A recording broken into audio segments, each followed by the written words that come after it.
বন্ধুরা, আমি একটা ছোট্ট ভিডিও নিয়ে আসলাম, এটা সতর্কমূলক আর কি। আর ওদিকে আমাদের একটা ওই রানিং কাজ চলতেছে। আচ্ছা, এদিকে দেখেন। তো মূলত হচ্ছে কি, কাস্টমারের ফোনই, এই ফোনটা আমার কাছে দিছে প্রায় 15-20 দিন প্লাস মাইনাস হয়ে গেছে। আমাদের কাছে কাজ দিলে একটু সময় লাগে। আমাদের কাছে একটা পার্সেল আসছে নওগাঁ থেকে।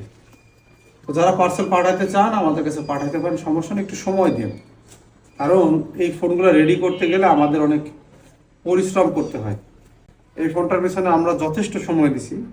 সময় দেওয়ার পরে আমাদের একটা ভুল হয়েছে, সেটা হচ্ছে আমরা এর ইএমএমসিটা বা ইউএফএস ছিল, ইউএফএসটা আমরা চেক দিই না। যখন আমরা পাওয়ার রেডি করলাম, প্রসেসর রেডি করলাম, এই ফোনটা ঘাটানো ফোন কাস্টমার কদিন এসে ঘুরছে এবং বিলটাও আমরা 3-3.5 হাজার টাকা করছি। কিন্তু আমি কখনো কল্পনাই করি না এই যে এর যে এখানে ইউএফএস ছিল, এই ইউএফএসটা পরিবর্তন করে কোনো এক টেকনিশিয়ান বা ইএমএমসি লাগাই দিছে। কি দিছে কিনা?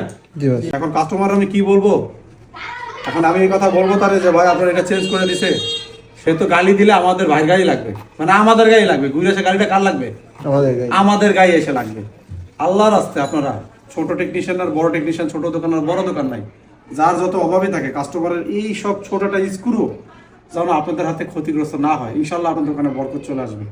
এই কাজগুলো করেন না ভাই। আপনাদের জন্য টেকনিশিয়ানরা এখন চোর মনে করে, কাস্টমার একটা ফোন দিয়ে যাইতে চায় না, কাছে থেকে কাজ করাইতে চায়। এটা বহুত সিচুয়েশন। আর তাদের একটা ধারণায় থাকে, একটা ভুল ধারণা যে না, মোবাইলে দিলে মনে ভালো ভালো পার্টসগুলো খুলে রেখে দেয়, খারাপ পার্টসগুলো লাগাই দেয়। এই ধারণাগুলো শুধুমাত্র এই কিছু খারাপ টেকনিশিয়ান, আমি তাদেরকে খারাপই বলবো নাকি, বাজে টেকনিশিয়ান, নিম্নমানের মন মানসিকতা, এদের জন্য সকল টেকনিশিয়ান এটা বদনাম। এরা এই সেক্টরের জন্য আমি মনে করি যে একটা কলঙ্ক, যারা এই কাজগুলো করে। এটা ছিল ইউএফএস, লাগাই রাখছে ইএমএমসি। এটা আমরা আর স্ক্যান করে দিলাম না। সেক্টরে কাজ করতে যায় ভালো মন্দ যেটা হয়েছে এটা নিয়ে আমি কোনো কথাই বললাম না। এটা তো আশ্রানো মনে হয়েছে যেন এটা এমন অবস্থা খারাপ, কিন্তু আমরা কানেক্টিভিটি করে দেখি যে এটা 254 ভিজি এর একটা ইএমএমসি সে লাগাই রাখছে।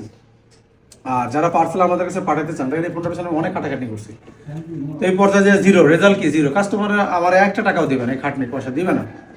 তো এটা আমার একটা ভুল ছিল। যদি এরকম কোনো জায়গায় ঘাটানো ফোন হয়, অনেক ফোন আছে আমাদের কাছে যেগুলো বিভিন্ন জায়গাতে ঘাটানো হয়, আমি আগে চেক করতাম, কিন্তু আমি এটা কেন চেক করি না, কাজের চাপে চেক করি নাই। ইউএফএসটা আমার ঠিক এটা চেক দেওয়া উচিত ছিল আগে। হয়তো আমার ধারণাই ছিল না যে এটাকে চেঞ্জ করে রেখে দিবে। তো যাক, এখনো কাস্টমারের ভালো মতো কিছু বলি নাই। এই গেল এইটা। আর এই ফোনটা এই যে আমাদের কাছে আসছে, এটা আমরা কাজ করবো, ভিডিও নিয়ে আসবো। যারা আমাদের কাছে ফোন পাঠাবেন একটু সময় নিয়ে পাঠাবেন। তো সবাই ভালো থাকবেন, আল্লাহ হাফেজ।